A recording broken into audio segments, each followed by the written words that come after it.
ఒక్క హైదరాబాద్ నగరానికి పరిమితం కాకుండా ఈరోజు తెలంగాణలోని అన్ని గ్రామాలలో సదర్ ఉత్సవాలు జరుపుకుంటున్నామని జనగామ ఎమ్మెల్యే పల్లా రాజేశ్వరరెడ్డి అన్నారు. ఎన్నో రకాలుగా మనకు సేవలందించే పశుజాతికి ఘనంగా పూజలు చేసి ఉత్సవాలను జరుపుకుంటున్నామని పేర్కొన్నారు.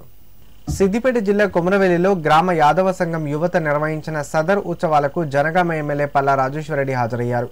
ఈ సందర్భంగా ఎమ్మెల్యే మాట్లాడారు. సదర్ ఉత్సవాలు యాదవుల సంస్కృతి సంప్రదాయాన్ని చాటుతున్నాయన్నారు. ఈ సదర్ ఉత్సవాలు నిజాం కాలం నుంచి నిర్వహించేవారని ఈరోజు కొత్తగా వచ్చినవి కాదన్నారు. ఆ రోజుల్లో నారాయణగూడ ప్రాంతంలో మొదటగా ఉత్సవాలు జరిగేవని తెలిపారు. కార్యక్రమంలో యాదవ సంఘం యువత ఎక్కలదేవి వినయ్ యాదవ్, బై హరీష్ యాదవ్, మండల నాయకులు, ప్రజా ప్రతినిధులు పాల్గొన్నారు.